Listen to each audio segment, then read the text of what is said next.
10, 9, 8, 7, 6, 5, 4, 3, 2, 1, 0.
A very good evening, everyone. Welcome to today's OPFiCON 6th International Web Conference on Drug Discovery and Impact of COVID-19 Pandemic on Professional Job Sector, organized by Open Pharmacy Federation. Today's topic of webinar will be on personality development for pharmaceutical professionals and is live on LinkedIn and YouTube. I'm Meeni Shiu, Director Content and Creativity of Open Pharmacy Federation, and I will be the moderator for the event. Now, before we begin, please be sure to type all your questions into the question box. They will be answered at the end of each session in the Q&A section. First, I'd like to share about the primary organization behind today's event, Open Pharmacy Federation. It is a scientific and educational and professional non-profit organization committed to promote the highest professional and ethical standards of pharmacy and norms by primarily focusing on the pharmacy profession.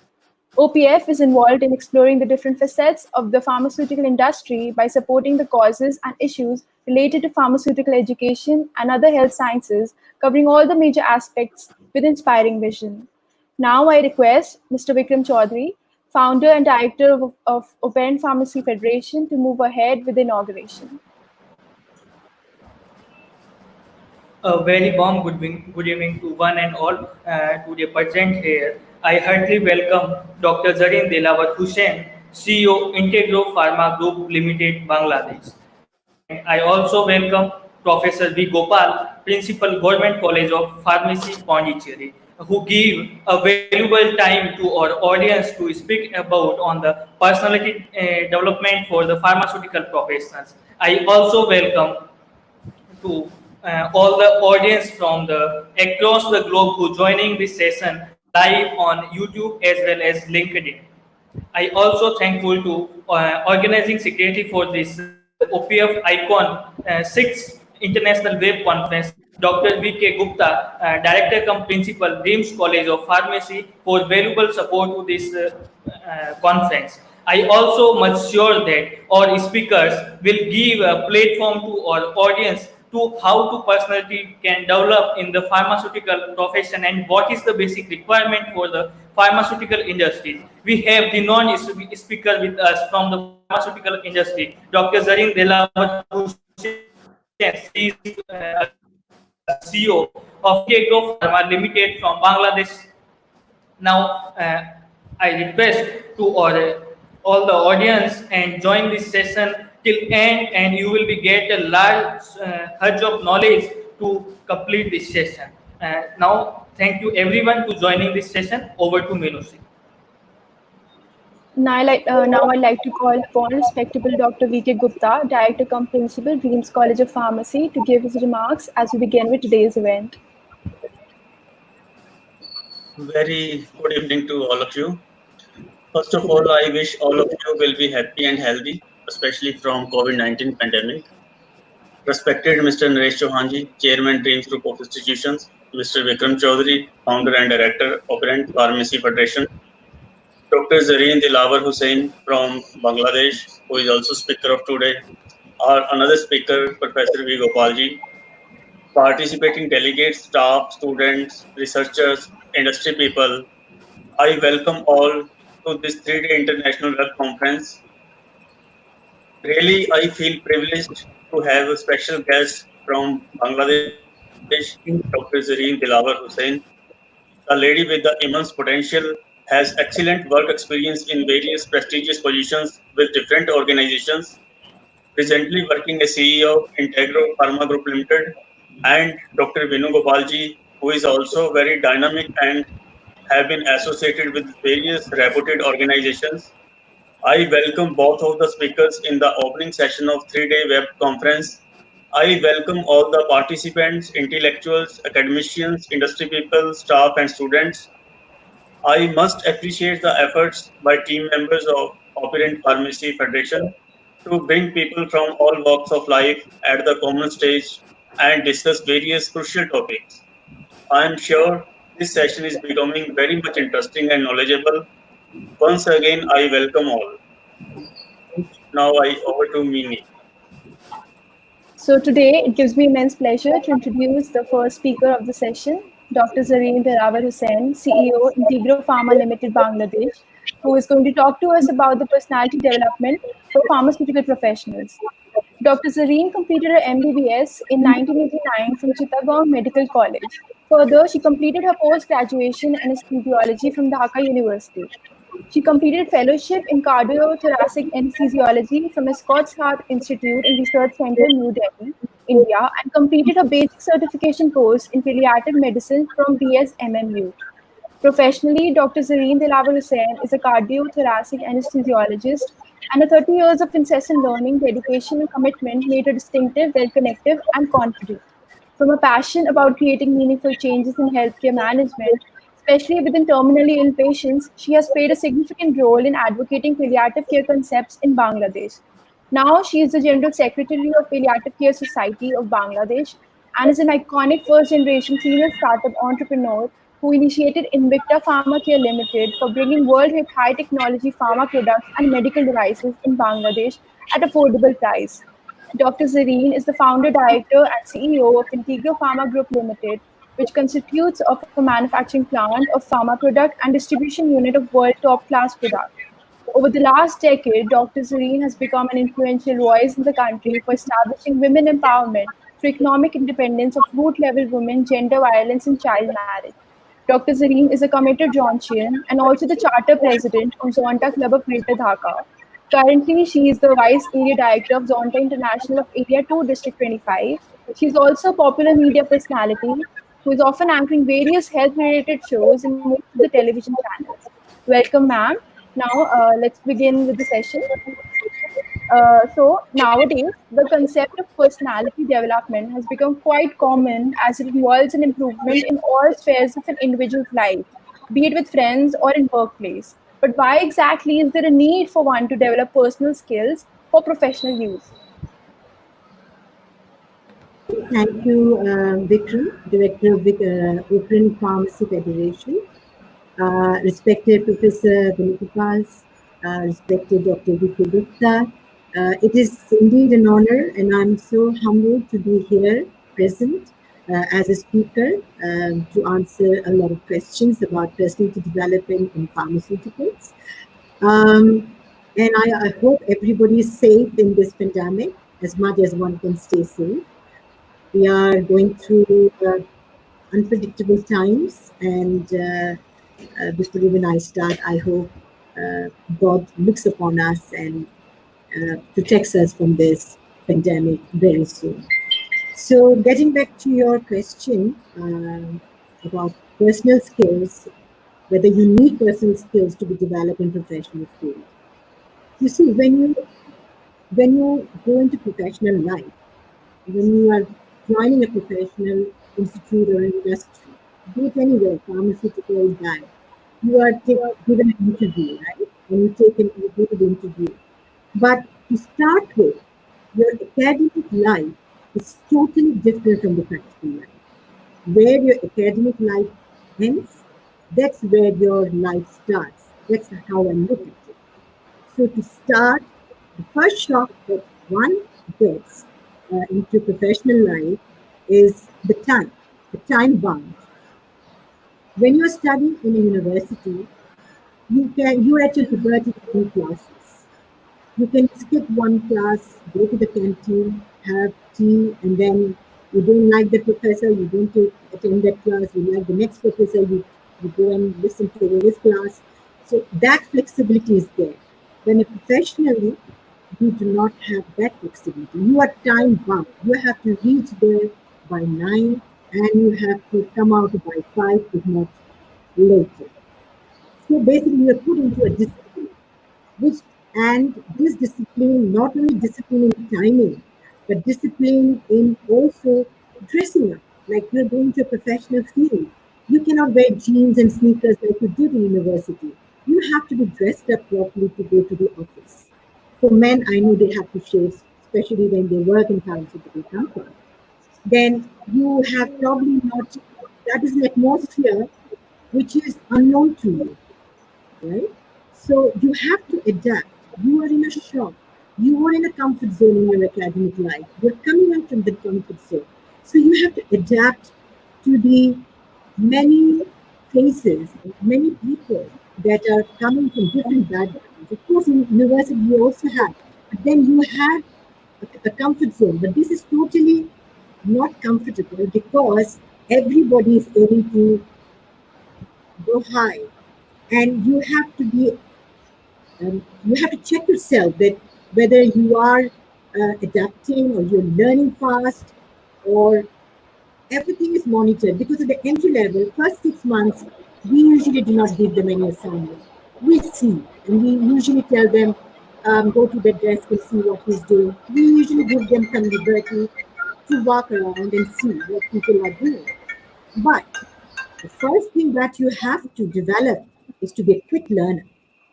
You have to be a quick learner because I'm sure a lot of students are also watching. You have to forget your academic life. This is a real life that that you are into. It is not a bubble. You are out of the box now. You are in a whole wide world. You are alone, and you have to be focused that I am going to make it. This is some personality development that you need to develop during your professional life. That this is a zone where I need to prove myself every now and then, and I have to be a quick learner.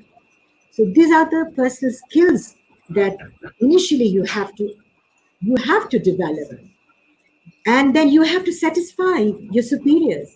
Basically you have to continuously satisfy. Sometimes when you have seen somebody working the way he does his work for 6 or 7 days, maybe on the 10th day you have to show that you have interest and you can say, sir, I think I can finish your work. So there's a saying, if you make the boss life easy, he will make your life easy. So these are the concept that oil discipline, your dress up, your building up your confidence, adapting yourself to the changing environment, and also learning and pleasing the boss because you need to enter. They need to embrace you. So you have to adapt. You are a little child that needs affection now. So you have to be in your mother's lap. So all of them are your mothers, and you have to put yourself and uh, be accepted by them. So that is what I think one should do at the entry level. From build up your personal skills to adjust to the changing professional field. And ma'am, like, how can one exactly develop these range of skills to easily adjust in the professional environment? Like, That one must learn, has to be a quick learner. Yes, that's what I said. You have to be a quick learner. Then you have to, this is okay. To begin with, there are some risk industries in the world. One is the nuclear power plants, another one is aviation, pharmaceutical is one of them. So in pharmaceutical, there is no scope for mistakes. You have to be focused because if you are in the plant division, your precision your tablet, if it's not, what do you call, if it's not accepted by the quality assurance, maybe you have to cancel the entire batch. Your one mistake can kill so many thousands of people. Maybe a doctor can make a mistake, but that mistake, one patient might succumb to his mistake. But in pharmacy, there is no scope of mistake. You have to be focused at it all the time. Ma'am, often a lot of individuals like freshers with no exposure or experience of working in a pharma industry, they have confusion or queries regarding the obstacles or difficulties they will face in the pharmaceutical profession.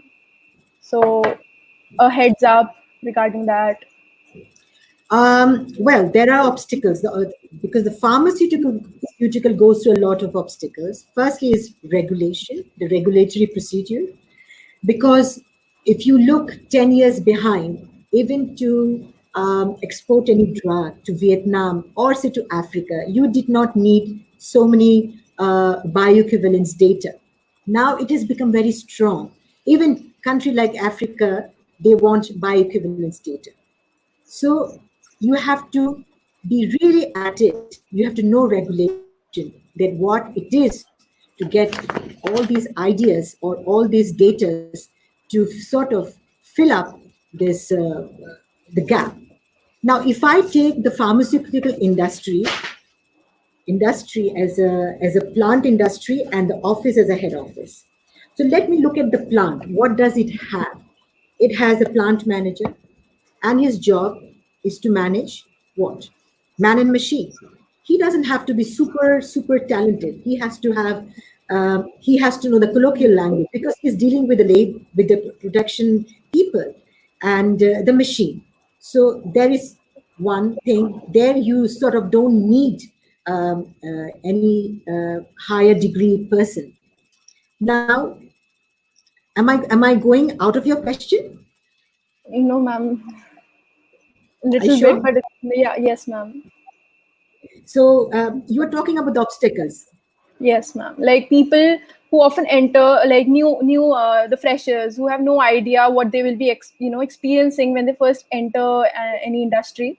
So maybe few experiences or the Yeah. common obstacles they'll face when they enter industry. So as I said, when you enter a pharmaceutical industry, the industry is the plant, and the office is the office job.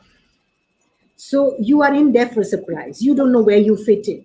You are being interviewed. You are entering. So you can either be a plant manager and in the production side, or you can be in the quality control. That comes with experience. Then there is engineering side where you need. There is not much of an interference in the engineering side. You just look after the machineries and things like that. If anything goes wrong or if the machine is running properly or not. Then there is another section called quality control where you require precision. This precision is very much required. And then you have quality assurance, the final gate where a product that is manufactured will leave the industry and go to the market. Then within the plant, there is also an R&D section where the scientist is there. He is continuously trying to read, research, do a lot of experiments, try to bring up something innovative, right? And then these people will have different sort of personality. A scientist cannot be a talkative like a marketing person. He has to be has a calm demeanor. He has to be at it. He should lead a lot of research papers, publications, be up to date with all that is coming up in the world. Try to find out. Be intelligent. Be also in the intelligence mode that you have to sort of have the farsightedness. What company is coming up with what drug? Can you be one up on it? So that requires another kind of personality. Now, if I leave that, and now if I come to the head office has the marketing head. So for marketing, what do you need? You need somebody who's confident, who knows what he's talking about, more about the product that he's marketing. And marketing also requires you to be very, very much well-dressed, properly groomed, so that you have this convincing power. there is a saying about marketing people that you are a successful marketeer if you can sell sand to the Arabs. So that is how much convincing power you need. Then come to the distribution side. There is a distribution side. He has to oversee the sales. He has to see the sales, and he has to be in the field. He cannot be in the office sitting in the chair and looking at the distribution or the sales. He has to go to the field. He has to go to the pharmacy. He has to make plans. He has to have a strategy how to intercept the market. Now there are also in the head office, the CEO, MD, well, they are on the head. And then there is a regulatory person who has to know about the regulation, what regulations the country needs now, or what are the papers, or what are the data they need for a drug to be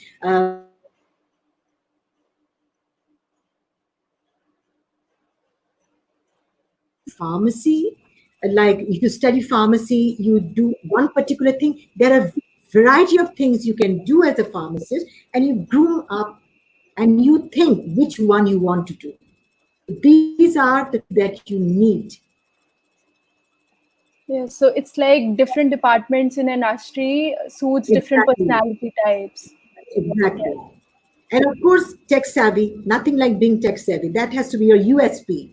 You have to be tech savvy because now, it's so digitalized, and with internet, just the pressing of a button, you get to know everything. Nobody can fool you. You can bring out datas and publishings and all in a minute. So, and then also when I say about marketing, you have to think about local marketing, international marketing. Local marketing, you have to understand the local culture. For international marketing, you have to be like, you have to write very attractive mails to get connectivity. You have to connect yourself and do international marketing. So these are different personalities and different aspects in the pharmaceutical company that you need to develop as you enter. And you have to decide which side are you going to go. Right. And ma'am, it's often said that decision-making skills and problem-solving skills are very important in a person to work in a pharmaceutical company. So how does it really matter? Decision-making skills. Okay. So when it comes to decision, you have to think when you join a pharmaceutical company at the entry stage, you have to think, where do you want to see yourself after 5 years? Where do you want to see yourself after 10 years? Then you fix an ideal. I want to be like this person. Okay. So when you idolize somebody, obviously you would like to groom yourself like that idol. Like there are many, if I just go out of context, if I say in Bollywood, like Shah Rukh Khan is very famous. So somebody wants to be like Shah Rukh Khan. So he will try to dress up, talk like him, dance like him. That person likes to groom himself. So you have to groom yourself like the idol that you idolize.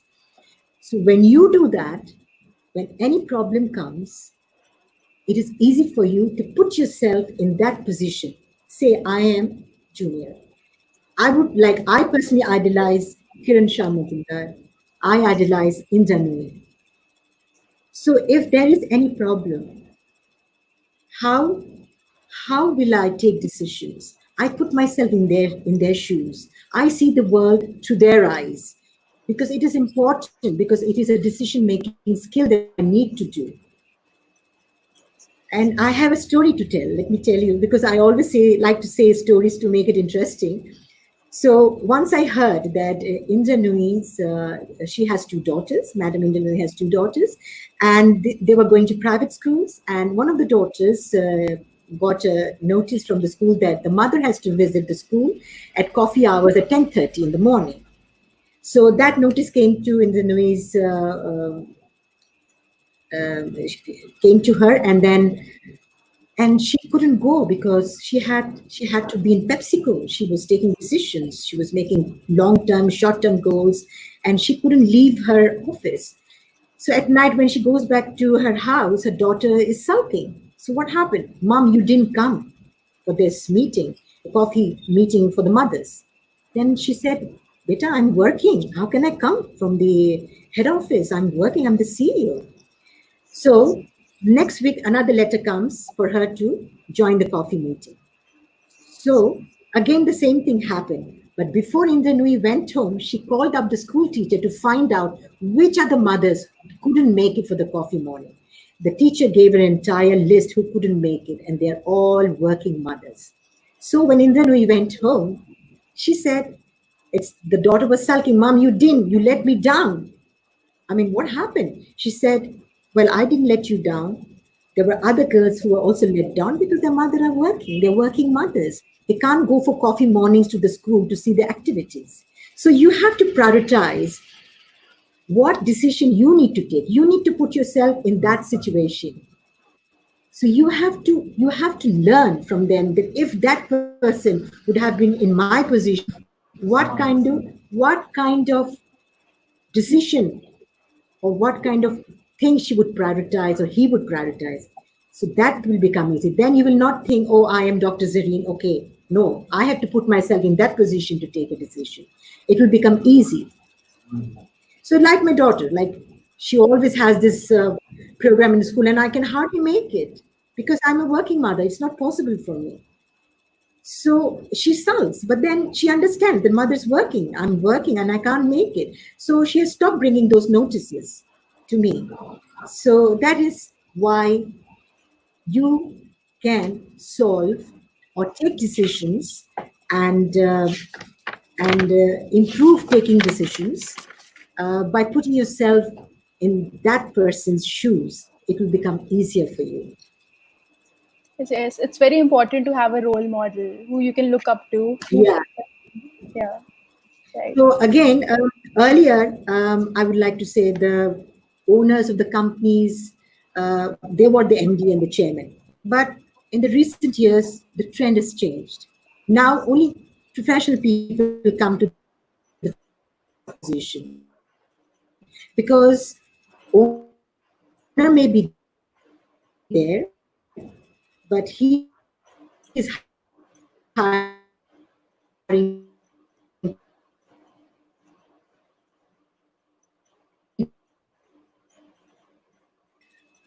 Microsoft. So look at Mukesh Ambani. He is developing his son in an executive level, not that he's made him a CEO. So the trend is gone. So you are taking professional people now. You are becoming professional and you look for professional help. And the owners who own the company, they don't sort of come into the nowadays. The trend has changed. Now is the tech who have all.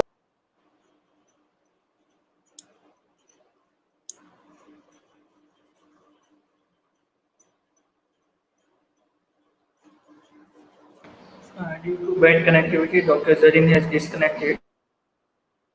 We try to reconnect.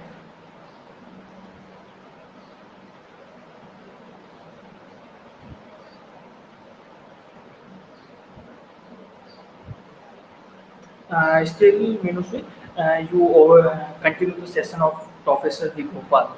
So after that, we can continue with Dr. Zarin. You are on mute. Okay, so now we will move on with the session and we will turn the time over to the second speaker of the day, Professor Dr. V. Gopal. Wait. Dr. Zarin has joined. You can continue with Dr. Zarin. Dr. Zarin, you are audible. Hello.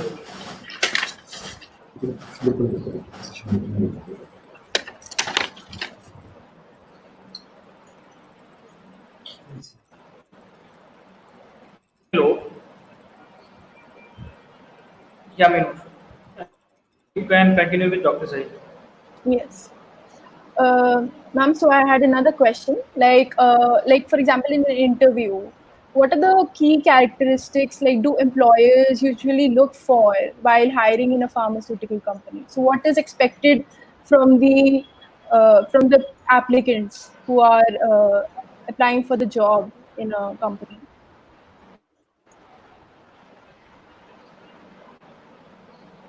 I think she still has some connection problem. Something is going very wrong. She's connecting.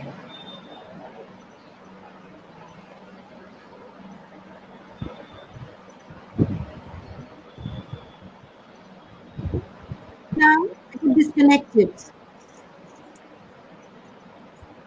Dr. Maybe. Zain, you are audible? Hello. Yes, I am. I can hear you. Yeah, yeah, yes, ma'am. I can hear you. Many, repeat your question. Okay, ma'am. So I wanted to ask, like in an interview, Yeah, so she what was are talking the about the problems. She was asking me about how can in decision making and problem solving. So yes, decision making, I said, now let's look at the problem. Whenever a problem comes up, what do we see? We only see the tip of the iceberg. There's a thumb rule. 30% is visible, 70% is not visible. So what can we do? We have to start investigating and we have to find out the root cause. What is causing that problem? So we can take two steps. One is corrective action and one is preventive action. So for corrective action, we have to correct what is wrong. Like if I give you an example, like somebody has got a headache and somebody comes to me as a doctor, comes to me, I probably will prescribe paracetamol. If I go to the root cause, I have to find out why this headache is happening. And I will do this test and that test and this test. And finally, I find out because due to eye problem, the person is getting a headache. So I have to correct the eye, give him a glance, send him to eye specialist. Then that means that I have corrected the root and his headache will not be there anymore.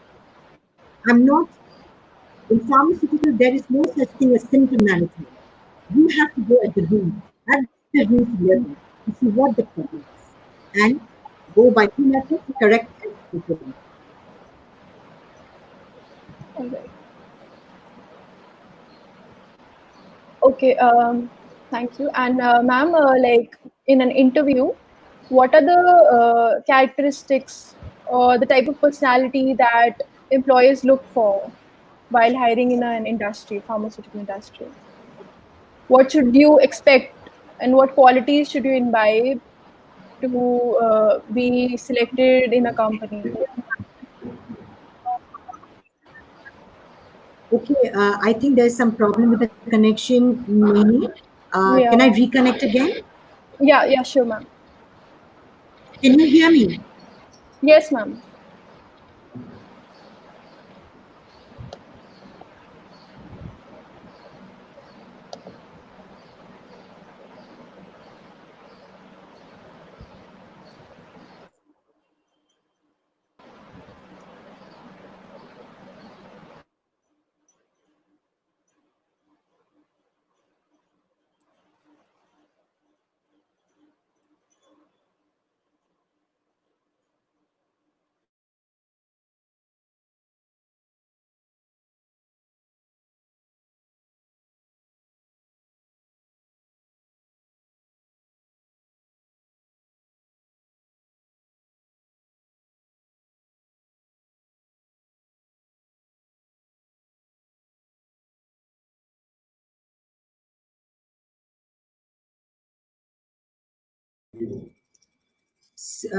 Can you hear me now? Yes, ma'am. Okay. So it's quite an interesting question. What do I expect when I take interviews? So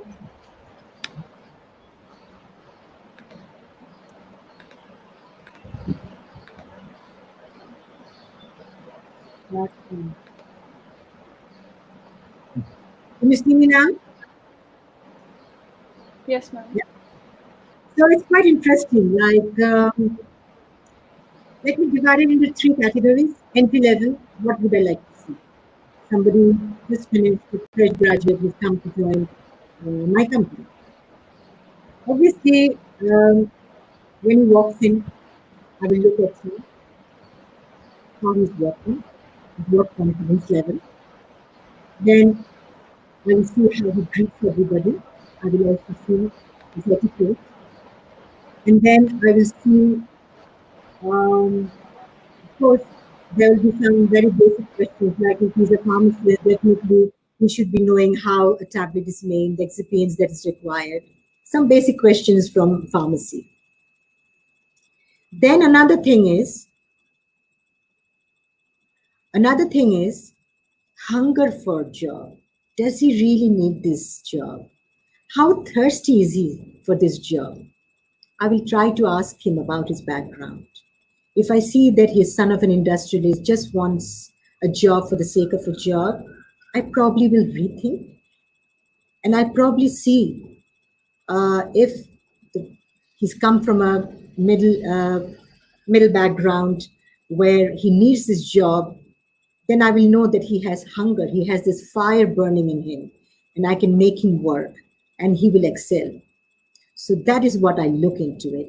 And of course, another thing which I always look when I take interview, what are the extracurricular activities he does other than what he is being interviewed? Because these days, it's not about one particular thing. You have to be multidimensional. He just passed out at the entry level. He does not know whether he will go to marketing, whether he will be a plant manager, whether he will work in QC, or whether he will work in R&D. So the hunger for a job has to be there. If I see he's hungry, the rest I can train up. So when I will tell you, my one is a startup company. Obviously, I took 2-3 junior pharmacists, and when I interviewed them, very basic knowledge or basic questions from the book. Mostly, what I do is I say, this is a pen. Now tell me about this pen and make me buy it. And I like to see what skill he has, how beautifully he presents the pen to me, whether he can convince me to buy it. So these are the things I look at the entry level, the thirst, the hunger, the fire that is burning.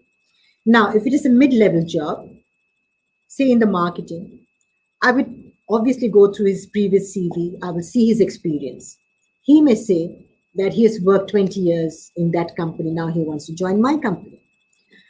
In that case, what I will do is my focus will be, what is the size of the company? How many brands did he promote? Did he make the company big or the company made him big? What is his contribution towards the company? How has he contributed? That is my foremost thing at the mid-level. And of course, again, I would like to see his extracurricular activities. I like multidimensional people because I'm a startup. Now, if I want to take a director in my company, I want to know more about the director. I want to know his connectivity because I'm going to sell him. I'm going to introduce him as the director of the company. So he must have definitely a good degree, good social standing, reputable, and good connectivity. And so that I can brand him. I can say that so-and-so is a director of my company, which will bring an added value to my company. So these are three types of interviews that I've talked. At the entry level, this is what I would like to see. At the mid-level, this is what I would like to see, the experience, who made him big, how many brands. And at the top level, if I'm taking a director, these are the points I want, how much good social standing he has, how reputable he is, what connections he has, so that I can make him a brand. So these are the 3 levels I see during interviewing people in my company.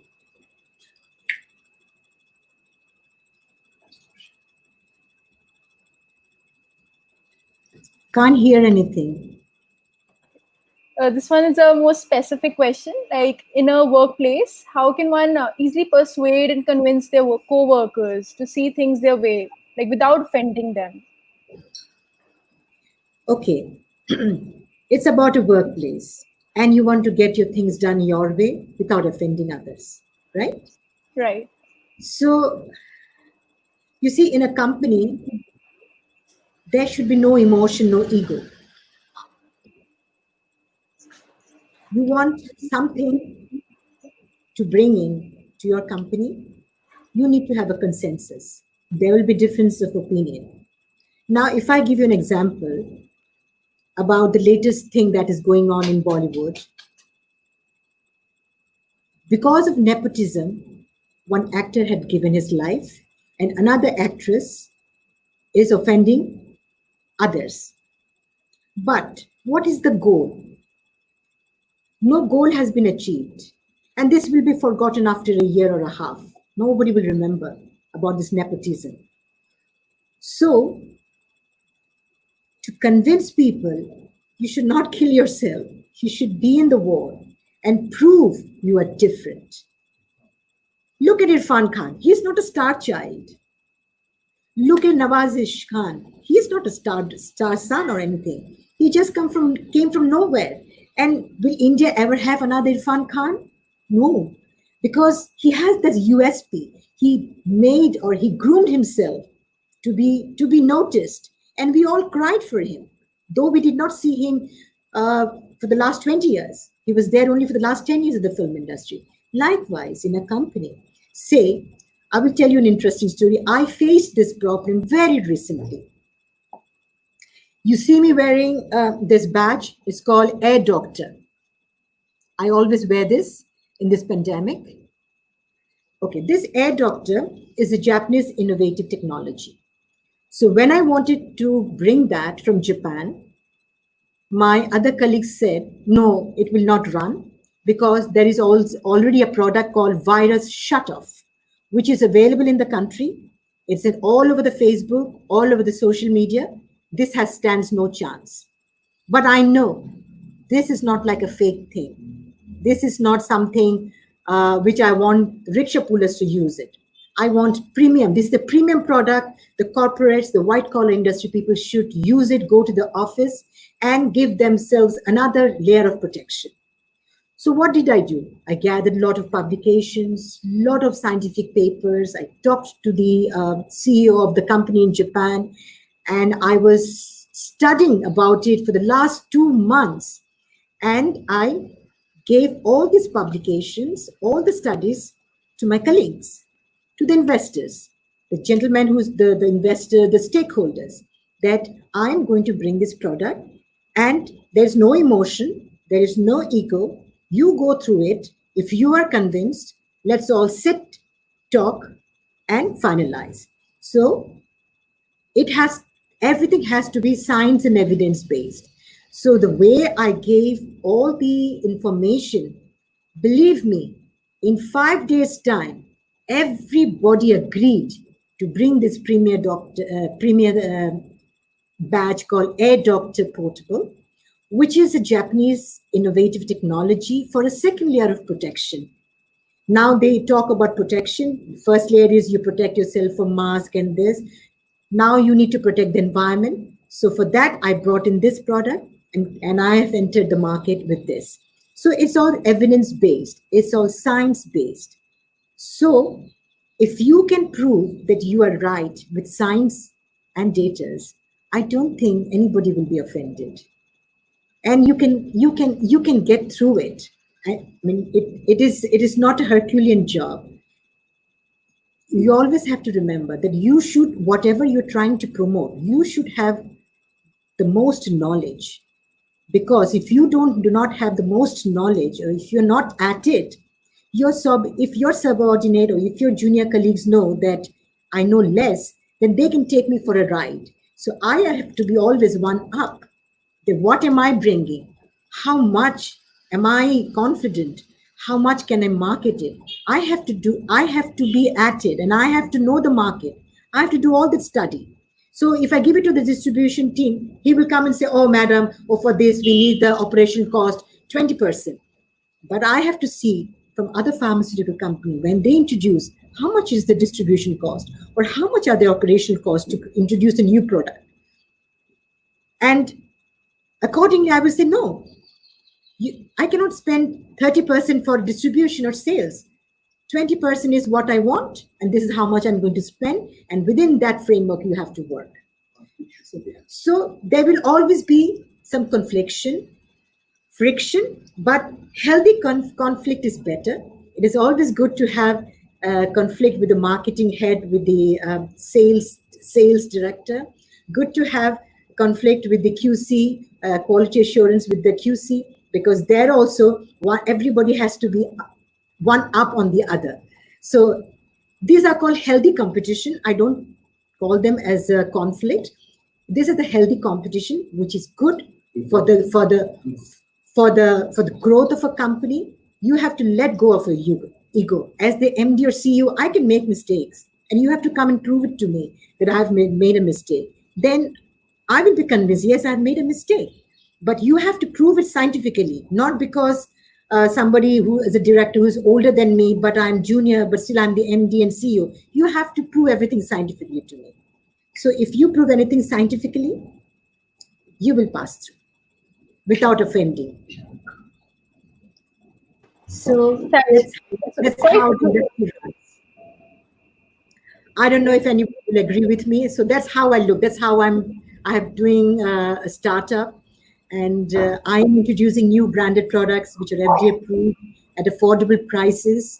And so far, I've been pretty much successful. And I have made my company has made quite a name in this 1.5 years, because whatever I want to bring, or I go through it for 2 months, I study. I mean, there is no shortcut. You have to know, because I am writing a book. I'm not adding a page to a book, because this is a new company. I have to be very, very correct, very precise in as to what I'm bringing, what I'm selling, how much it will be sold. I must know the entire picture as the MD and CEO. I need to be convinced myself. Then will I bring the product. So this is how I look at things, without offending anyone, how to go through, how to go about. And as a human being, it's our nature to adapt. And adaptability makes us unique. So we adapt to the changing circumstances of our life. We never thought we will sit in the house and do a webinar. Now we are doing it. We are connecting with more people than we did before. So we are adapting to all the changes that is happening to our life. So that's how I look at life. That's how I think. You have to have that USP in you, that hunger, that fireball, that thirst to make it, and then work towards it. And always see yourself, where do you want to see 10 years from now, which is very, very important. Yes, ma'am. It's quite true that knowledge is power, and one must continue to learn more. There is no shortcut. I mean, even now I keep on studying. I'm not a pharmacist, but when I wanted to open, I did a lot of short courses. I wanted to know what it is all about, because as a doctor, I can only say that this is good, or I know how the doctor's mind work. I know about the marketing side, but what actually is the industry? How many things are involved to bring out a product? I had to learn, and every day I'm learning. The day roots, and every day I'm asking myself why. So this why is allowing me to go further, to study more, to get more knowledge, to be with the world, to know the situation. In the morning when I get up, the first thing that I do is 10 trends, 10 best trends that runs in a pharmaceutical company in the world. I like to see. And the next thing, what I do is go to the office, the junior pharmacist that I've taken, I bring her to my room and I say, sell me this product. So what I'm doing, I'm building her, grooming her. So this is what, as an MD, as a CEO, I should do. I should be kind. I should treat my entire group as a family, part of a family. And everybody should have that ownership responsibility, not treat it as a job. If you treat it as a job, you will never get job satisfaction.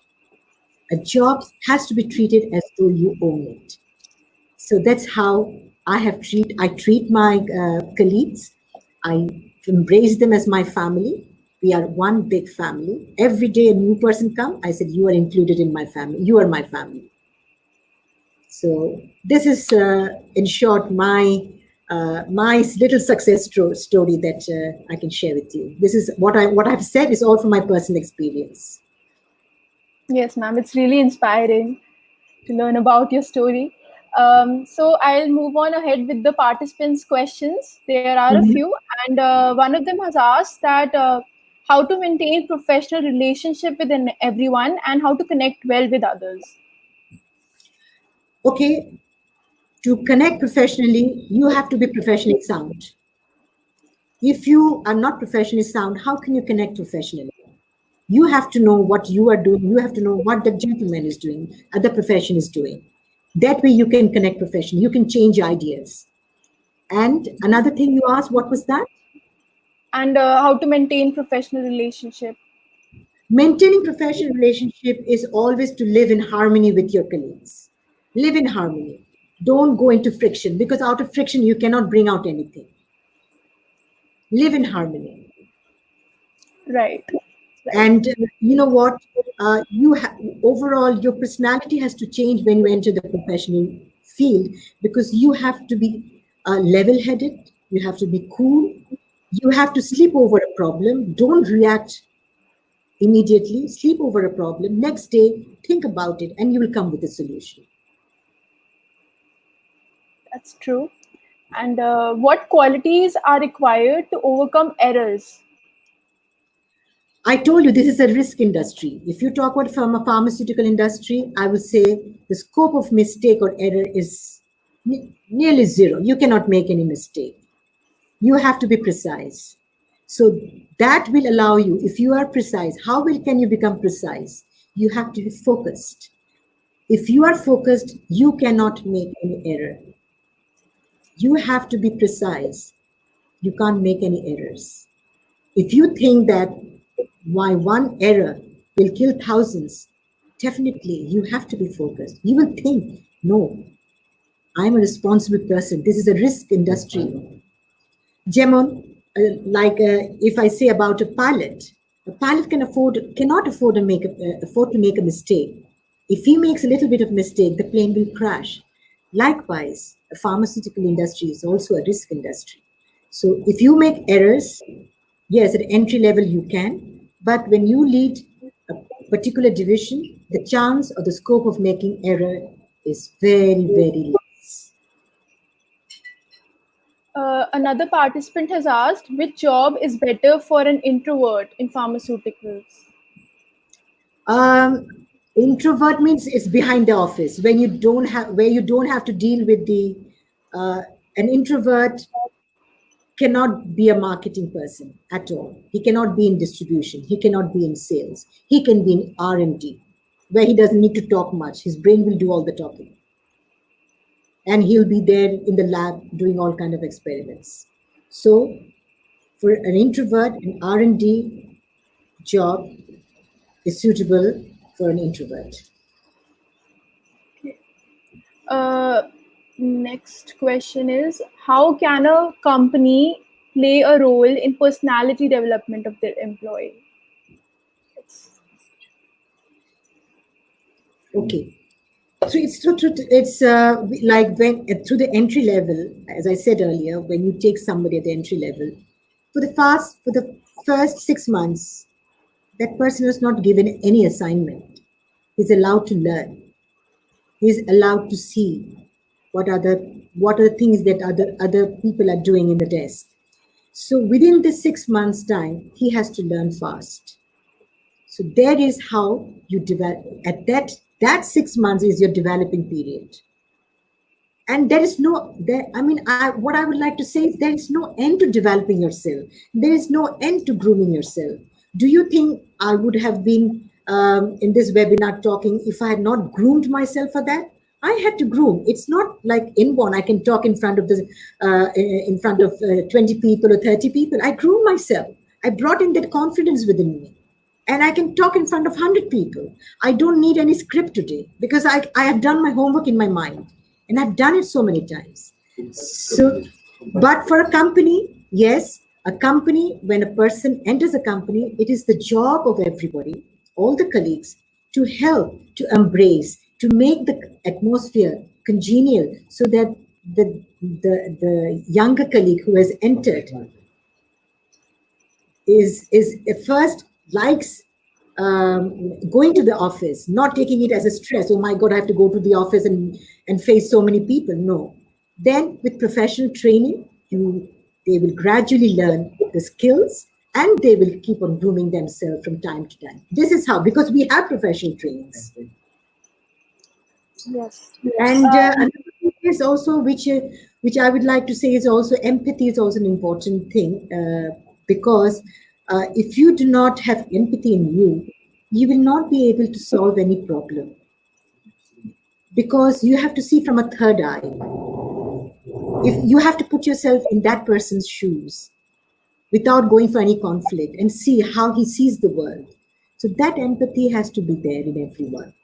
And that will actually make everybody a good human being. If you have empathy in every field, you need that. If you do not have empathy, then I would say you're a robot. That's why we are human beings. We should develop empathy. We should feel. We should know what the other person feels.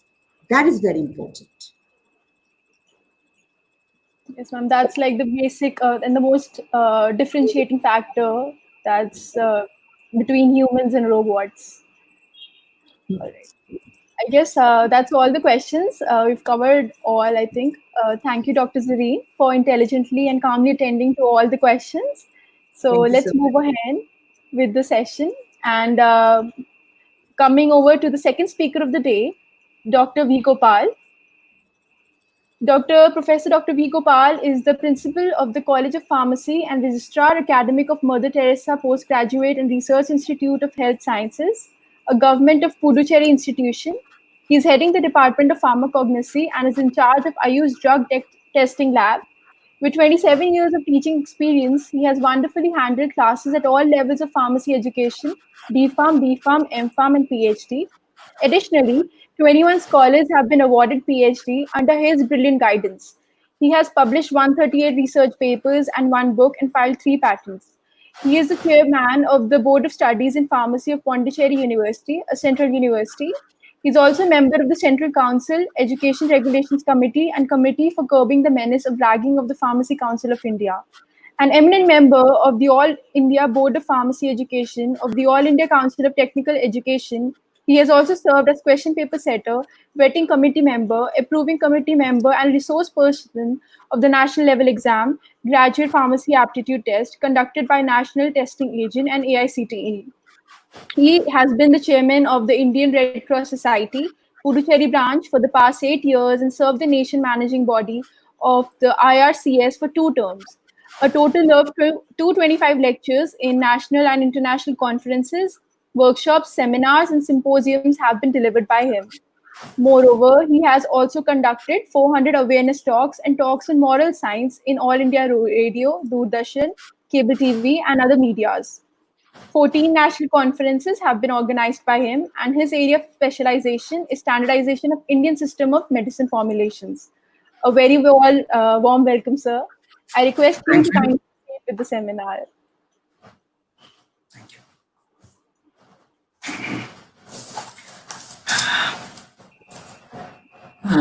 Thank you, Dr. Zarin, for the very nice session. I thank Operant Pharmacy Federation for this nice opportunity. The director, Mr. Vikram Chaudhary, the director cum principal of Dreams College of Pharmacy, Dr. V.K. Gupta, and the nice moderator, Mimi, and active participants. I wish you all a very happy evening. Madam beautifully told a story. So I would also like to start with a story. One monkey was very sad. So that monkey wanted to commit suicide. So it thought, what is the best way to commit suicide? So it got one idea. So the king of the jungle is the lion. So if I go and pull the ear of the lion, then the lion will get angry and it will kill me. So that is the best way to die. So thinking so, the monkey slowly walked towards the lion. And when the lion was in a sleepy mood, it pulled the ear.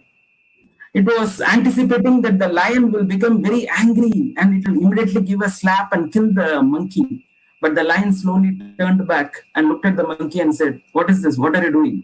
And then the monkey said, "See, I'm very sad. I wanted to die. So I thought if I can pull your ear, you will become angry and you will kill me." But nothing happened. So the lion said, "Did anybody notice you pulling my ear?" Then the monkey said, "No, nobody noticed it." Then the lion said, "See, I am very much bored. Why don't you pull my ear once more? I really enjoy the way you pull my ear." So that way, the monkey and the lion, they both became very good friends. So this is a small story. And today, because of COVID-19, all of us are in a very sad mood. And thanks to OPF, Operant Pharmacy Federation, you have made this lockdown period into a most beneficial period. At the end of the lockdown, we will be having a different personality. We will be more equipped. We will be more updated. So this is what OPF is into. So congratulations and thank you very much for this nice work. Now, I'm going to share my thoughts on personality development for pharmaceutical professionals. We all make use of pencil. One pencil manufacturing company, a new company, so they wanted to come out with a new pencil. So they made a very deep study. What are all the different pencils available? How to penetrate the pencil market. So they made a very big study. And at the end, they came out with 4 basic fundamental requirements of a pencil. First, the pencil should be comfortable in anybody's hand, right from a small child to a aged man. So the pencil should be comfortable. So that was the first criteria. So how do we hold a pencil? We hold a pencil in between these 3 fingers. So in between these 3 fingers, there is only a triangle. But most of the pencils are in a circular form or they are in a hexagon, pentagon, octagon shape. So they thought, why don't we make a pencil which is of triangle shape? So they succeeded. It became a mega success. Then what they thought should be a pencil is, what is inside the pencil is more important than what is outside the pencil. Usually in a pencil, you will have various colors, some twig-like and all. So that and all is not important. The lead is more important. So they started giving importance to the inside lead. That is the second thing. It also became a mega hit. The third thing they thought about the pencil was, a pencil should withstand painful sharpening from time to time. So when you sharpen the pencil, it should withstand, it should not break. So that was the third thing. So they made a beautiful gypsum incorporated lead. So you sharpen it, the lead will never break. Again, a mega success. The product became very successful. The last thing was, whatever may be the surface, it should leave a mark. So they made it in such a way that you write in any surface, smooth surface, rough surface, it was leaving a mark. So that pencil became very successful, and the government wanted to give them a honor. So on a very big function, the designer of the pencil was called up and he was honored. So they asked him to just give an acceptance speech. So he came up on stage and said, "See, basically, I wanted to come out with a pencil. So I was putting myself in the shoes of the user, empathy, and I wanted to come out with the best pencil. So I had come out with 4 conditions. That is, condition number 1 is, as I said, you should be comfortable in anybody's hand. Number 2, what is inside is more important than what is outside. Number 3, you should be able to withstand painful sharpening from time to time. And number 4, whatever may be the surface, you should leave a mark." All these 4, actually I designed it for pencil, but it is more applicable to the human being. So if you want to have a best personality, you should follow these 4 rules. You should be comfortable in anybody's hand. So Dr. Zarin beautifully said, so when you are working with your colleagues, you cannot say that I don't like him, I don't want to work with him, I don't want to work under that boss. So that is not a successful way, that is not the right way to become a successful person. So you should be comfortable in anybody's hand. So for that, you should not have ego. You should be what you call open. So the first rule to improve your personality is number one, you should be comfortable in anybody's hand. That is number one. Number two, what is inside is more important than what is outside. Just before going to an interview, you put half a kg of powder, another quarter kg of lipstick and go. You will not become successful. You should have a smile. You should have a confidence. So that is what is inside is more important than what is outside. And the third one, you should withstand painful sharpening from time to time. That is when somebody says, so this is not the right way of working. You should change your ways. You should mend your ways. You should correct yourself. You should not say, hey, who are you to say? I am a M.Pharm. I am a doctorate. You cannot say like that. So you should withstand painful sharpening from time to time. And the last thing, whatever may be the surface, you should leave a mark. You should not say, I need a big office, I need the AC room, I need so many people to work under me. No, nothing. You should leave a mark under any surface. So these four eligible criteria for a pencil fits for a human being. So my dear friends, in this lockdown period, you should make up your mind that you develop a personality that satisfies these four main criteria. My dear friends, I understand that the majority of the audience here are students. So we did a bit of research. If you take a pharmacy classroom, so in that classroom, there are 15 personalities of students. The first personality is called Queen Bee. That means he will be the class school leader. So he will want everybody to follow him. That is a different type of personality. Another one is a sketcher. Wherever anything is available, he will start scribbling. You put him into this webinar, on the screen, he will start scribbling. The third one is in-love couple. So the name itself says who they are. The fourth one is a singer. When a class is going on, he will be humming. The fifth one is a copying machine. So he will never listen to the lecture. He will look at the neighbor and he will be going on writing without going anything into the mind. The next one is a sports guy. So he will be throwing this, he will be throwing that. And then there is a backbench crew. If you take a classroom, the first bench people, they all will become what you call IAS officers, like that. The second few benches, they will all become scientists. The next few benches, they will all become clerks. The last bench, they will all become politicians and they will control the whole class. So this type of personality, and there are also 15 personalities: stressed out, gossiping, hyperactive. So each and everyone has a personality, and this personality is your strength. So you should identify what type of personality you are, and accordingly, you should find out your opportunity. So that is very, very important. Suppose if you have a negative personality, you should take it as a threat. And for that threat, you should consider it as a weakness and start mitigating it. So this is a very, very important part. Now, here in India, we develop a personality in a different way. Like, for example, the personality should be your true reflection, and the personality should be highly disciplined. So, in many places, they say that you should be like this, you should be like that, and then people tend to act. This action can be easily found out by the HR manager. So, when you try to act, you will be caught. So let it be your nature. Let it be your habit. So in English, there's a beautiful word, H-A-B-I-T. You remove H, a bit remains. You remove A, bit remains. You remove B, it remains. So that is why it is called habit. So your personality must be your habit. So that is very, very important. I would like to give you a small incident that took place in my place. So here we have a very big Shiva temple called Thiruvannamalai. So it is a very big Shiva temple. Actually, in yesteryears, it was a volcano.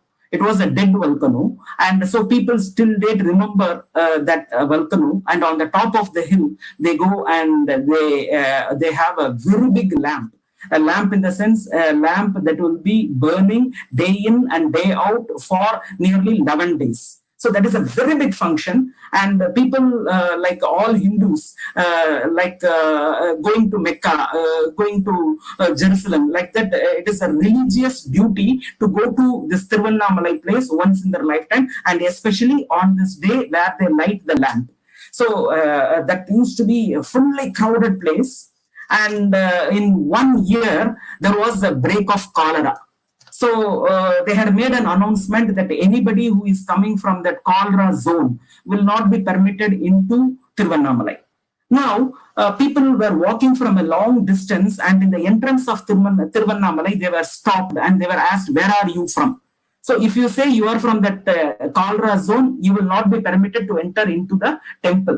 And people have been walking for nearly 50, 60 kilometers. After walking so many distance, if they are not permitted into the temple, then everything is waste. So what people intelligently did, they said they do not belong to that cholera zone. They were mentioning some other places. So in fact, nobody was detained. Everybody was sent off.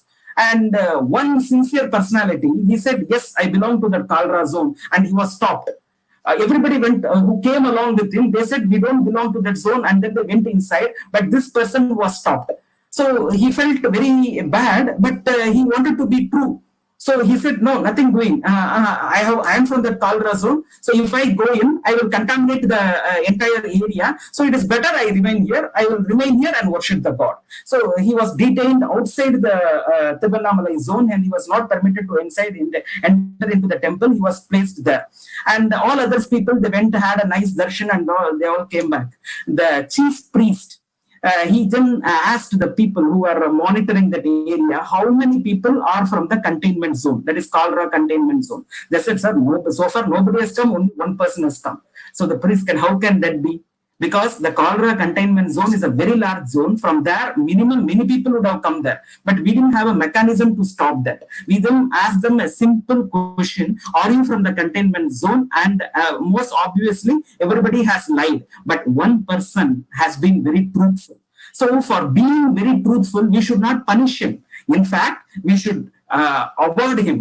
So what was done is, after the function was over, there was a special arrangement where he was brought into the sanctum sanctorium and he was honored in front of all the people. The other people, they had a darshan of the God for only few seconds, whereas this person had a darshan for nearly half an hour. He was so happy. So this is what happens in life. So if you are true to yourself, then you are a successful person. So you don't anticipate that the interviewer expects this, and accordingly in the last minute don't try to wear a makeup. That makeup will not stand for long. So this is very, very important, that it should be your true personality, and for that you should develop it from the scratch. So from this period onwards, you anticipate what should be your personality, and accordingly, day in and day out, make that your true personality. So that will be highly rewarding. I again remember a very small story where there was a carpenter. So in Kulu, Manali region, most of the houses, they are all built on timber. So no mason builds the house. It is a carpenter who will be building the house. And this carpenter was very popular in building houses. So he was working under a contractor, and day in and day out, he used to build houses and give it to the contractor, and he used to get his remuneration. So it was going on. And one day he felt very bored. He has become aged. He has been building houses for long. So he told to the contractor, "I am sorry, I want to retire. So henceforth, don't give me any assignments. I am retiring." And then the contractor said, no, I have taken up the last home. So you complete that home and then you can retire. So then the carpenter said, no, I'm not interested. I am in a retirement mood. You just leave me. So that person said, "See, you have been working for so long. Suddenly overnight when you come and say that I am not going to work henceforth, then it looks not right on your part. So this is the last home. So you complete this home and then you can retire." So very half-heartedly he agreed. And then his home minister, that is his wife, she said, hey, throughout this period, you have been a very, very sincere person. You have not earned anything for you. So this is a very good chance. So you earn as much as possible from this last assignment. So he took the words of his wife and he started putting all substandard products into the house, and somehow he made a house so that he will be having high profit. And then the last day he took the key and he wanted to hand it over to the contractor who had given him the job. The contractor stood up from his chair, and then he caught hold of the carpenter, and then he hugged him, and then he said, you have been with me for 15 years and I wanted to thank you. So as a token of my gratitude, I am presenting you the same house that you have built it at the last as my present. So henceforth, let this be your house. So he handed over the key to the carpenter. The carpenter felt very bad because he had not built that house professionally. He has just built that house haphazardly out of disinterest with very cheap quality material. And now that has become his house. He didn't have his own house and he has to move to that house. And now whenever his friends come to that house, they say, hey, you are a carpenter. Why your house is so bad? So he felt very bad and he started writing in front of his house. So whatever you do as if it is for you. So that is a very beautiful saying. So whatever you do as if it is for you. I just remember in JIPMER. JIPMER is a very popular medical college, institute of national importance in Pondicherry. In the JIPMER, we had a very popular director. That director, as soon as he took up job, he called all the sweepers and then he told them, in case if any of your family member is admitted in this hospital, in an infection ward, how will you sweep? You will sweep as that the infection doesn't spread. So daily feel that one of your family member is admitted in this hospital and you do your duty sweeping accordingly. So this was a very touching way of saying it. So whatever we should do as if it is our own. So this is a very nice way of improving our personality. And when we speak about personality, I would like to introduce you to one great personality called Dr. Annie Suvillen. So I don't know how many of you would be knowing Dr. Annie Suvillen. Dr. Annie Suvillen is an American teacher. So when she was 5 years old, she had a condition called trachoma and she became partially blind. And her mother was suffering from tuberculosis, and at the age of 8, she lost her mother. Her father was an alcoholic, so he deserted them and left off. She had only one brother called Jimmy, and that brother also suffered from tuberculosis and he also died. So she was admitted into an orphanage. So partially blind, lost both her parents, lost her brother, had become an orphanage, and she was in an orphanage. And she was doing all the work in that orphanage, and she was learning manual sign language. So after she completed it, the orphanage people were so happy with the way she was taking care of the orphanage. So they thought they will give her a treatment. They gave her a treatment and then she regained her sight. After she regained her sight, she said, henceforth, I will not be a burden to this orphanage. I will go out, I will take up a job, and then whatever I earn, I want to give it back to the orphanage. So she wanted a job. So there was one advertisement where there was a baby which was born blind, deaf, and dumb. So for that baby, they wanted a teacher. So nobody applied. And Annie Suvillen, because initially she was blind and now she had regained her sight, she applied. So she went to the job, and then the father of the child said, see, the child is born blind, deaf, and dumb. So handling it is very difficult. Whatever money you ask, I'm ready to give you. Please take care of her. So she immediately took up that assignment, and she placed one finger on the lip, one finger on the throat, and one finger on the nose. of the child. She had taken the child's 3 fingers and placed one on the nose, one on the lip, and one on the throat, and she started repeatedly saying the word "it." So it was going on for nearly a week, and then the child said "it." So then only they all knew that the child was not dumb; it was only blind and deaf. So then she took the child, she poured ice cold water, and then the child learned the second word, water. So then its vocabulary started improving and it started giving beautiful lectures. So this child is none but Helen Keller. So Helen Keller became very popular. She was going all around the world. She was delivering beautiful lectures, and wherever she went, she was taking Annie Suvillen also with her. And at the last, when Annie Suvillen became very ill and she was in her deathbed, Helen Keller was in her feet. She was just uttering these 2 words, "it, water, it, water." It is because of Annie Suvillen, Helen Keller was brought to limelight in this world. So this is the greatness of Annie Suvillen. So my dear participants, whenever you feel in a low ebb, then just remember Annie Suvillen. She was blind, she lost her family, she was very, very much in poverty, but still she overcome all that and she made a blind and deaf child speak. So that is the greatness, and on her honor, people celebrate Teachers' Day in that place. So that is the greatness of Annie Suvillen, and till today, all the teachers, they respect her as the teacher of teachers. So that is the greatness of Annie Suvillen. So whatever may be the surface, you should leave a mark. So that is the greatness of Annie Suvillen. And just before I go to the next part, I would like to introduce you to another great pharma personality. Her name is Frances Oldham Kelsey. So Frances Oldham Kelsey is an American pharmacologist.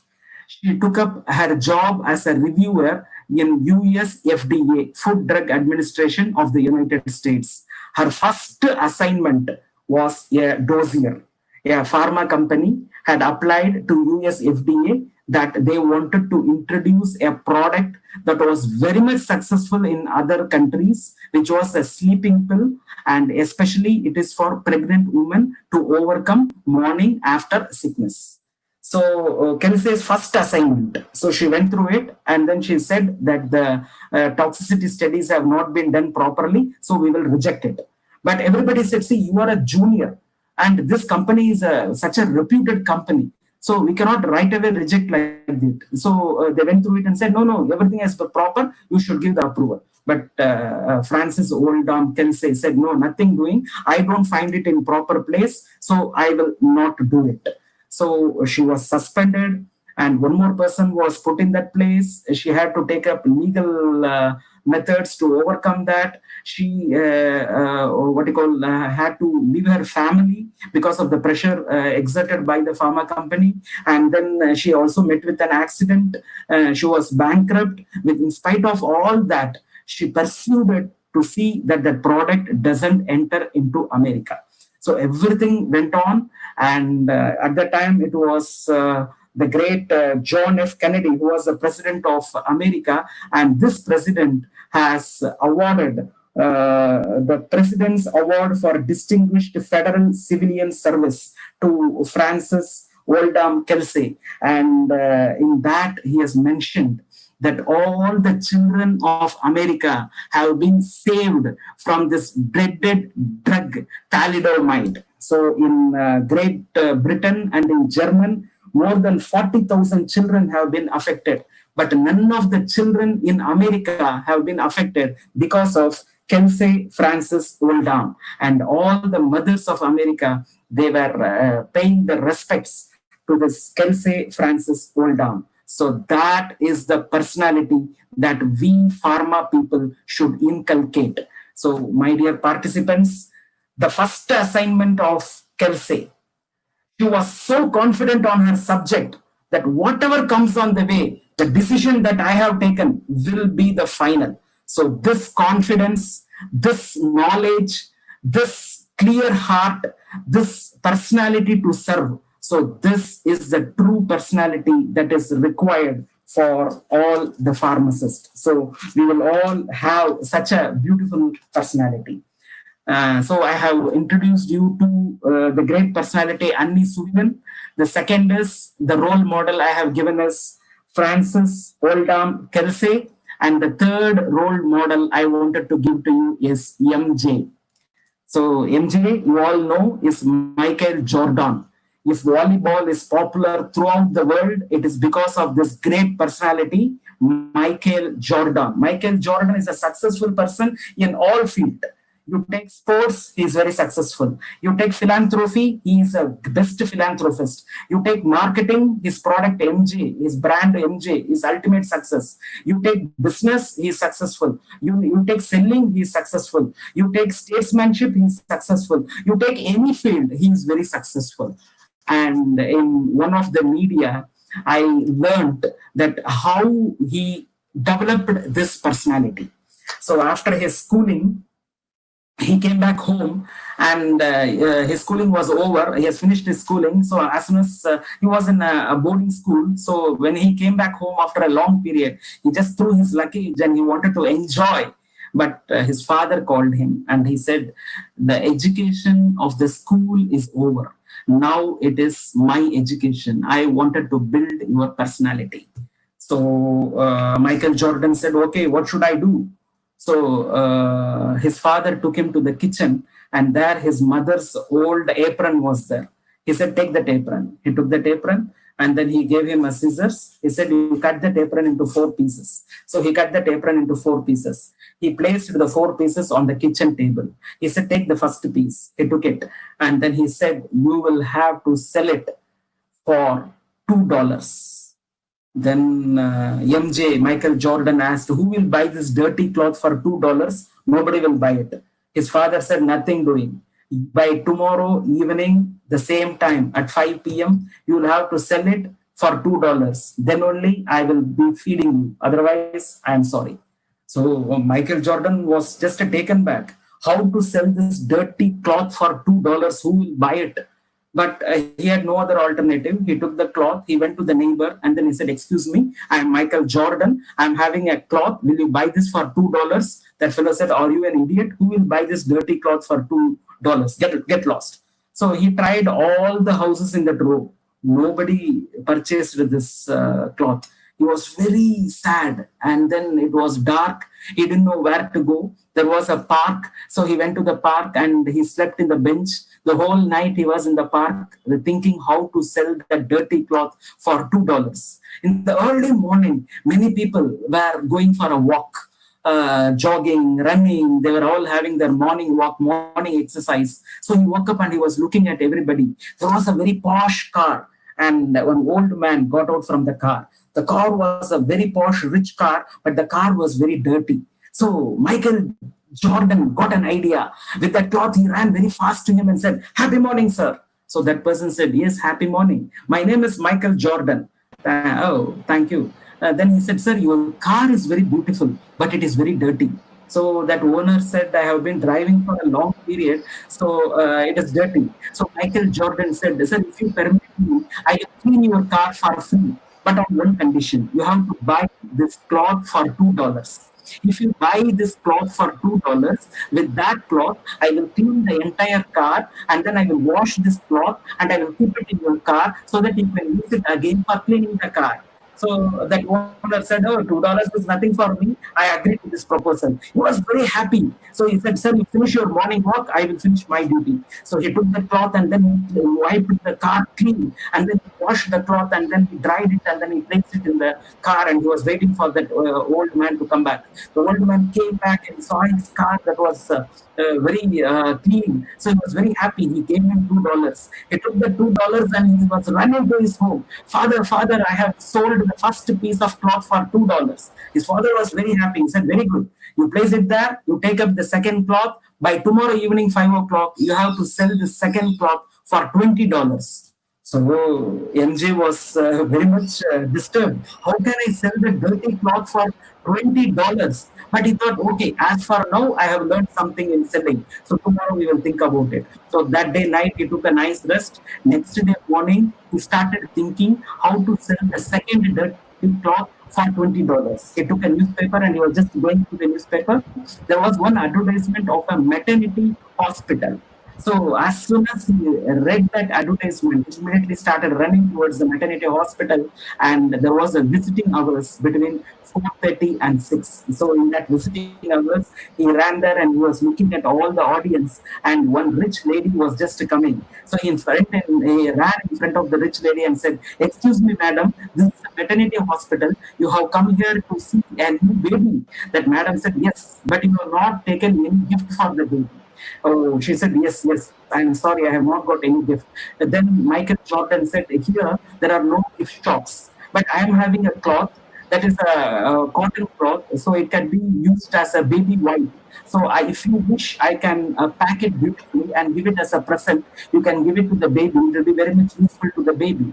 That old lady agreed, but he said, "For that cloth, you will have to pay me $20." She said, "It's nothing."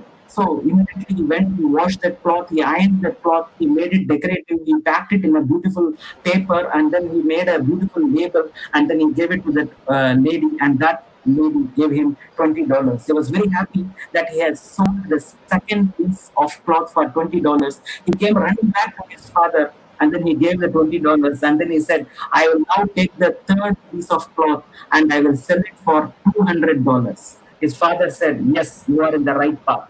So he took a nice rest.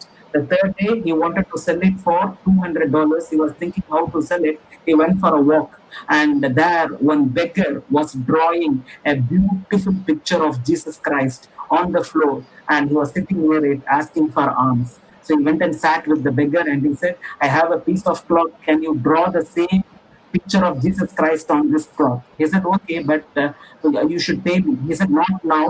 You give me 1 day time. Tomorrow I will pay you $50." So he agreed. And then that beggar painted the picture of Jesus Christ on that dirty cloth. He took the cloth and then he started running towards the church. He was looking in the church when people were coming out of the church. He spotted one person and then he went to him and said, "God has blessed you. I am having a cloth which the picture of Jesus Christ. This is for a very pious personality. This picture has been drawn by a great personality." So he looked at that picture. The picture was very divine. So he said, "I'm very happy. For that, you have to pay $250." So that was nothing, he said, and he paid him the money. He gave $50 to the beggar, and with $200, he went back to his home and he said to his father, "Look, I have done what I want. The last plate, I will sell it for $2,000." So the next day, he was thinking how to do it. He got an idea. The mayor of the town was celebrating his birthday. He went to his house, he got his autograph, and then he auctioned the autograph of the mayor for $2,000. And then he sold the last piece of cloth for $2,000 and gave it to his father. His father called Michael Jordan and said, "My dear Michael, the same cloth you were able to sell it for $2, for $20, for $200, for $2,000. The material is the same. It is how you sell it. The first way, you are ready to do any type of job. The second thing, you had assessed what is the need, and according to the need and demand, you have given the supply. The third one, you have touched everybody emotionally. And fourth one, you have been in contact with big personalities so that you would also become big. All these four are essential to make you a great personality. So develop these four qualities. So Michael Jordan developed these four qualities and he has become a great personality. So my dear pharma professionals, so whenever you have time, read about Annie Suvilan and develop her personality in you. Take her as your role model. Whenever you have time, read about Frances Kelsey Oldham. Take her as your role model and develop your personality in lines with her. Whenever you have time, read about Michael Jordan and develop his personality. I wish you a very happy, successful day ahead. And thank you for your patient listening. I am open now for questions. Thank you, Dr. Gopal, for sharing wonderful stories and enlightening us with your valuable life experiences. Uh, so now let's move ahead to the Q&A section and take some time for questions. One question that a participant has asked is how to overcome problems of people who lost their jobs during pandemic. See, when God closes one window, He opens two doors. So this is nature. Because of this pandemic, if somebody has lost his job, nothing to worry. You have your experience, you have your skill. So what is required is first anxiety management. Manage your anxiety. Number one. Number two, network. So join network like LinkedIn or OPF or great personalities, they will give you a lending hand, they will pull you up. So always be socially united and physically distanced. That is the rule of COVID-19. So manage your anxiety, be in a good network, and the third important part is always keep improving your skills. So every day, try to improve your skills, and what you have improved, try to present it to the person who is in need of those skills. So with this, you will be able to get back a better job than in which you were. So always think positively and you will have success in your path. Thank you. Yeah, that's quite correct. So next question is how to improve one's multitasking skills and to overcome the professional strain or stress. Very good, excellent. See, basically, our brain is meant for multitasking. So we have a right brain, we have a left brain, and they command a lot of things. Like for example, in our place, when we go to a temple, with one hand we show an arti, in the other hand we will be ringing the bell, and in mouth we will be saying a hymn, and our mind will be on the feet of the god. So at the same time we will be doing different tasks. You look at your mother, she will take care of the baby, she will answer to the questions of her husband, she will take care of the relatives, she will manage the home. So multitasking is there in our gene. So multitasking has to be just brushed and developed. So you need an attitude to do this multitasking. You cannot restrict yourself. No, I will concentrate on one only. No, you have the skill. You should understand that you have the potential to do multitasking. So you should have an attitude to do multitasking. Number one, attitude management. Number two, you should have a passion for multitasking. You should be ready to work. I can do both of the things at the same time. You know, Winston Churchill, he was capable of writing 2 letters at the same time to different people with a different content. So he was able to write both at the same time. So multitasking, for that you need a passion, you need an attitude, you need a passion, and third thing, you need to practice. So practice makes a man perfect. So with this three, it will be very easy for you to do multitasking. All the best. Yes, sir. Another participant has asked, how can we accurately judge another person's personality? It's a very nice question. See, judging another person's personality is very easy. You have to keep an open mind.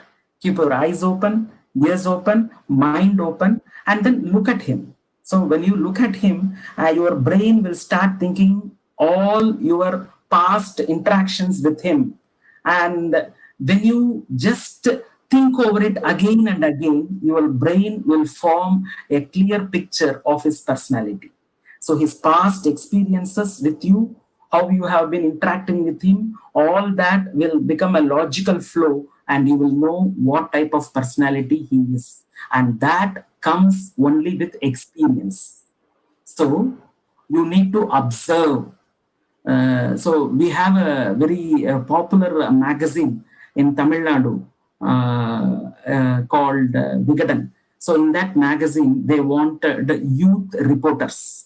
So because it's a very popular magazine and the reporters are very powerful, so more than 1 lakh people applied.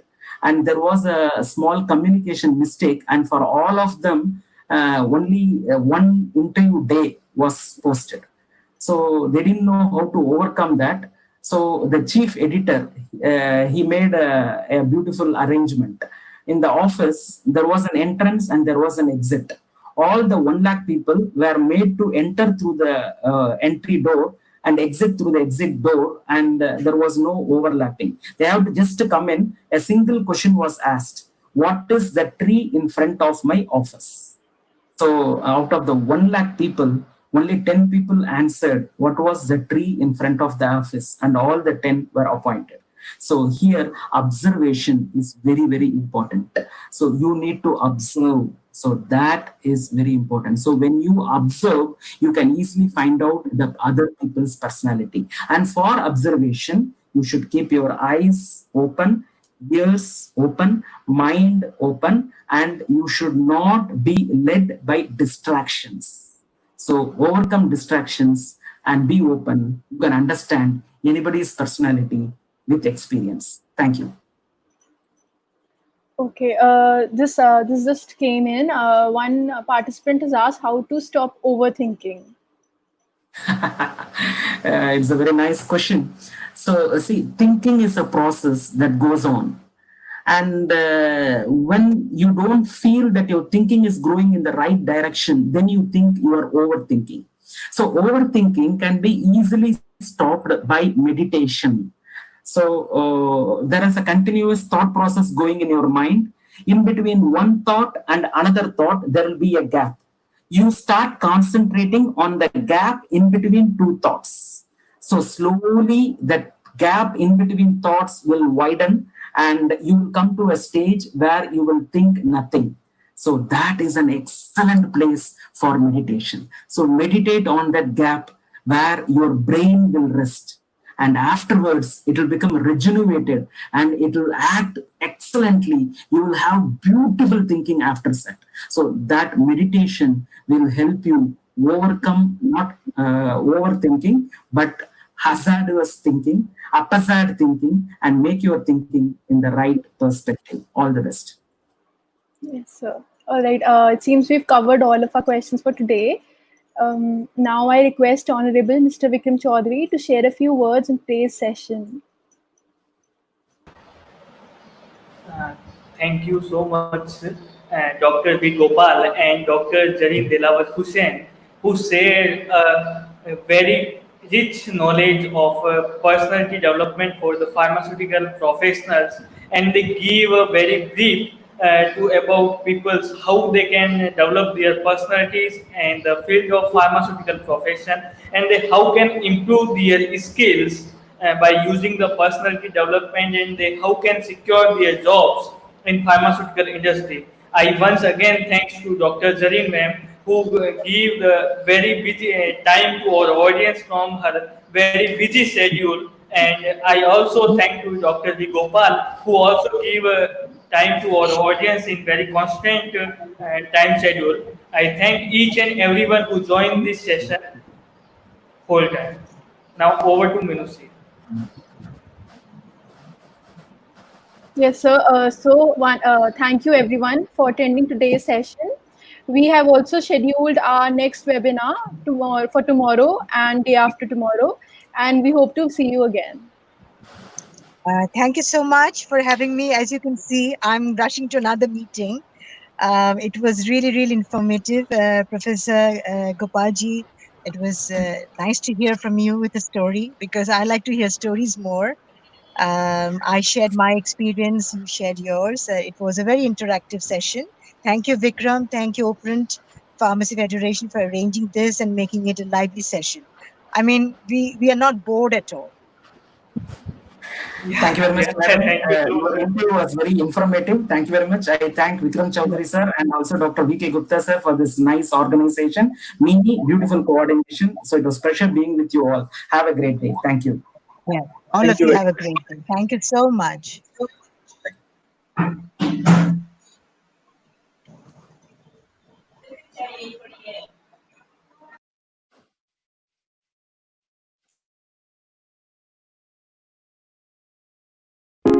OPFiCON Pharmacy Federation, powered by researchers for emerging innovations.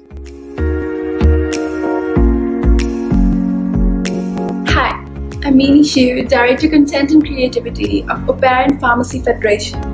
If you're looking for publishing periodicals or journals related to the pharmaceutical research, or if you're seeking to bring together pharmaceutical researchers on a single platform to discuss various issues related to the pharmaceutical industry, then OPF is the right place for you. OPFiCON Pharmacy Federation, or OPF, is the international professional body of pharmacists engaged in various facets of the profession of pharmacy. OPF is committed to promote the highest professional and ethical standards of society, establish the image of pharmacists as competent healthcare professionals, sensitize the community, government, and others on various professional issues, and support the education in all aspects. We are both research-based and community-based. We are an online-based scientific multidisciplinary community in the pharmaceutical sciences, biomedical, drug discovery, and life sciences fields. We deal with publishing research papers, theses, dissertations, abstracts, reports, monographs, case studies, and others on a regular basis. You can also get information about the various opportunities available within the pharmaceutical industry by gaining insights from the pharmacists who represent a plethora of practice settings. We also provide our members with extensive scholarships and awards program, content, recognizing members for involvement in the Federation, for leadership, academic success, and grassroots. Other than that, we advise to make the best use of the educational opportunities that are specifically designed to enhance the knowledge by keeping it updated with the latest information and path of innovation. Other objectives with regards to information efficiency, research, and publish includes provision of information related to job openings and fellowships for pharmacy researchers, to spread the familiarity with the pharmacy profession and training and research in the general public by organizing different camps, seminars, conferences, meetings, courses, workshops, and so on, to make the research papers accessible to the individuals over the web, and to distribute the magazines and periodicals identified with community pharmacy, pharmacy education, research, and health sciences. So why should you choose OPF? OPF offers participation in workshops. We are highly indulged in participating in different workshops, seminars, and conferences. Also, we motivate our members too in participating in such programs to enhance the skill sets. We also provide a number of membership benefits. After joining OPF, you can avail a wide range of membership benefits at cost-effective rates. Enroll today and get access to the genuine and quality-based journals. Further, we are also involved in specialized research studies. We at OPF are always ready to embrace and get involved in the logical and specialized research activities, along with investigations and trial on various fields of pharmaceutical and other allied sciences. Then, we also give and offer career options. OPF is always ready to help its members in choosing the best career options in the pharma and biomedical industry. You can get all genuine information related to the job openings and fellowships in the same. Our aim is to get connected with millions of readers, and our conferences bring together internationally renowned speakers and scientists to create exciting and memorable memories filled with live interactions, world-class exhibitions, and poster presentations.